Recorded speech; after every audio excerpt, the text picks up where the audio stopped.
मैं जानता हूँ जिस घटना के बारे में आपको बताने जा रहा हूँ उस पर शायद आपको बिल्कुल भी विश्वास ना हो। शायद अगर मुझे भी किसी ने ये सब बताया होता तो मैं भी यही सोचता कि ये सब झूठ है। पर सच तो ये है कि इस कहानी का एक एक वर्ड सच्चा है। मेरा नाम रंजीत सेन है और मैं वेस्ट बंगाल का रहने वाला हूँ। ये बात 6 साल पहले की है। उन दिनों मैंने जलपाईगुड़ी से एक नई गाड़ी ली थी, ऑल्टो। एक दिन मैं कलिम्पोंग से ऑफिस पार्टी के बाद अकेले घर वापस जा रहा था।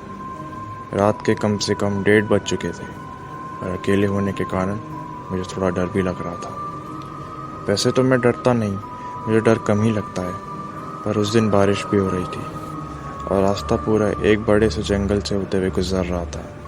कहीं भी कोई गाड़ी दिखाई नहीं दे रही थी। इस वजह से मुझे थोड़ा अनकंफर्टेबल भी फील होने लगा। मैं गाड़ी तेज़ चलाने लगा। मैं आपको ये भी बताना चाहता हूँ कि उन दिनों मेरे साथ अजीब अजीब से हादसे भी होते थे और वो तभी होते थे जब मैं गाड़ी चला रहा होता था। कभी मेरी गाड़ी खुद ब खुद कहीं मुड़ जाती या कभी 2-3 सेकंड के लिए ब्रेक फेल हो जाती। गाड़ी दिखाने पर किसी भी मैकेनिक को कोई प्रॉब्लम नहीं दिखी।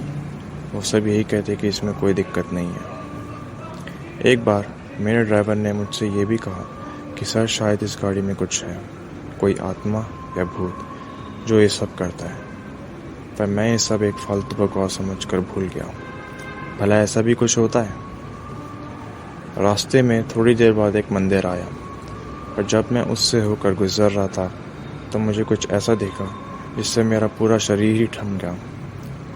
मैंने देखा कि एक बूढ़ी औरत जिसके सफ़ेद बाल उसके पैरों तक आ रहे थे, वो हाथ में एक थाली लेकर उस मंदिर की तरफ जा रही थी। मुझे तो उस वक्त कुछ मानो समझ में ही नहीं आया। मैं बस यही जानता हूँ कि मेरे मन में उस वक्त एक ऐसा डर आ गया था जैसा ज़िंदगी में कभी ना आया हूँ। मैं भगवान का नाम लेते हुए जल्दी से गाड़ी उस जगह से ले गया। थोड़ी दूर जाने के बाद भी मेरे हाथ कांप रहे थे, पर फिर कुछ देर बाद मुझे ऐसा लगा कि गाड़ी में मेरे अलावा भी कोई है, जैसे कि कोई पीछे बैठा मुझे ही देख रहा हो। मैंने मन हनुमान चालीसा गाते गाते और तेज़ चलाने लगा, पर फिर पीछे की सीट से किसी औरत की दिल दहला देने वाली चीख आई। वो चीख इतनी डरावनी थी कि मैं आपको बता भी नहीं सकता शब्दों में कि कितनी डरावनी थी वो। उस चीख की वजह से मेरी आंख शीशे में गई तो मैंने देखा कि वही बूढ़ी औरत मेरी गाड़ी के पीछे वाली सीट में बैठी थी। उसने ब्लू साड़ी भी पहनी थी और उसकी पूरी बॉडी पर खून ही खून था, और तो और उसने चेहरे पर एक हंसी भी थी और वो बिल्कुल मुझे ही देख रही थी। आज भी जब मैं उस बारे में सोचता हूँ तो मेरे रोंगटे खड़े हो जाते हैं।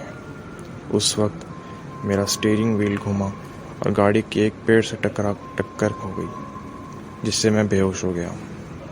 अगले दिन जब हॉस्पिटल में मेरी आंख खुली तो मुझे अच्छे से कुछ भी याद नहीं था। मुझे सीरियस इंजरी तो नहीं हुई थी, पर ठीक होते होते मुझे काफ़ी दिन लग गए। सही होने के बाद मैं अपने रिलेटिव्स के साथ जलपाईगुड़ी गया उनसे मिलने, जिससे मैंने गाड़ी ली थी। जब मैं सुदीप सर से मिला तो उनसे मेरा सबसे पहला सवाल यही था कि सर आपकी गाड़ी में क्या कभी कोई मर्डर या खून हुआ है क्या? उन्होंने कहा, अरे पागल हो गए हो क्या, ये कैसी बात कर रहे हो? तो मैंने कहा कि नहीं सर, मैंने खुद अपनी आंखों से एक बुरी औरत को गाड़ी में देखा था। उन्होंने ब्लू कलर की साड़ी भी पहनी हुई थी। सर ने कहा कि क्या तुम श्योर हो कि तुमने उन्हें देखा था? मैंने कहा हाँ सर, और जब मैंने डिटेल में उन्हें सब कुछ बताना शुरू किया तो वो रोने लगे।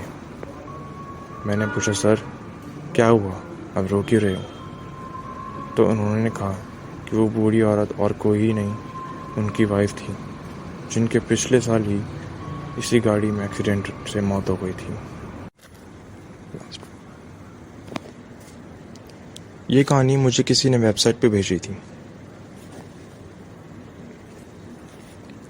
मेरा नाम मोहित है और मैं उड़ीसा के रौटुना गांव से हूँ। पर मैं और मेरी फैमिली एक घटना के कारण 7 साल पहले उस गांव से शिफ्ट होकर शहर में रहने लगे। वो गांव बहुत छोटा सा था और वहाँ सब लोग मिलजुल कर ही रहते थे, लेकिन हमारे पड़ोस के घर में एक पति पत्नी थे जो दिन भर झगड़ते रहते थे। फिर एक दिन उस औरत ने खुद को आग लगाकर आत्महत्या कर ली। वो सब मैंने अपने घर की खिड़की से ही होते हुए देखा था, जब मैं घर में बिल्कुल अकेला था।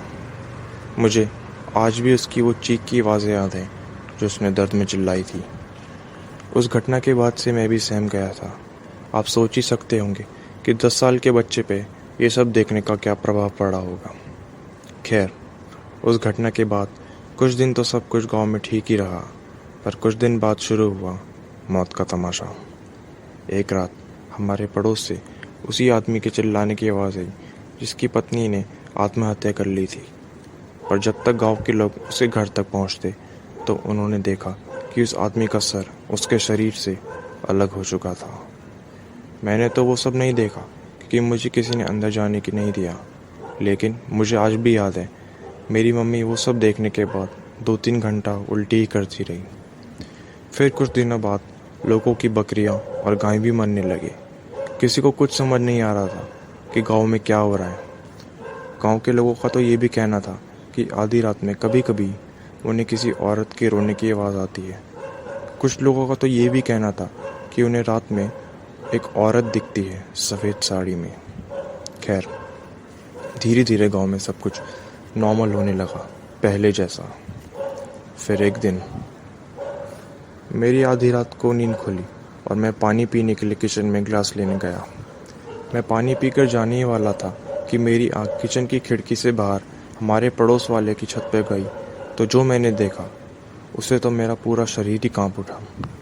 मैंने देखा कि वही औरत जिसने खुदकुशी की थी वो सफ़ेद साड़ी में खड़ी थी। उसके बाल बहुत लंबे थे और वो धीरे धीरे अपना सर घुमाए जा रही थी। मेरा शरीर तो मानो जैसे जम ही गया था। मुझे कुछ समझ नहीं आया कि मैं क्या करूं।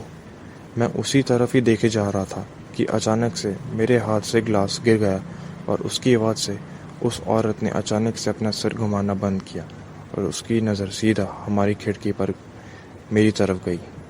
और वो चीज़ इतनी डरावनी थी कि मेरे पास कोई शब्द नहीं है उसको बयां करने के लिए। मैं जल्दी भाग के रूम में चला गया और चादर अपने ऊपर ओढ़कर भगवान का नाम लेने लगा। मैं पूरी रात नहीं सो पाया था, लेकिन सुबह होते ही मैंने अपने मम्मी पापा को पूरी बात बताई। उसके बाद कुछ दिन तक तो मेरी तबीयत खराब रही, तो पापा ने एक पंडित को बुलाकर मेरे लिए पूजा करवाई, जिससे कि मेरी हालत धीरे धीरे सही होने लगी। पर मम्मी पापा को अब मेरी हमेशा चिंता रहती थी। अब उस गांव में रहना बिल्कुल नामुमकिन सा ही हो गया था। तो आखिर में हमने डिसाइड किया कि अब हमें जल्दी से यहाँ से शिफ्ट हो जाना चाहिए, और कुछ महीने बाद ही हम वहाँ से चले गए। वहाँ से जाते वक्त मेरी आँख एक मोमेंट के लिए हमारे पड़ोसियों की खिड़की पर गई और 1 सेकंड के लिए मुझे लगा कि मैंने वहाँ कुछ देखा, कुछ सफ़ेद सा।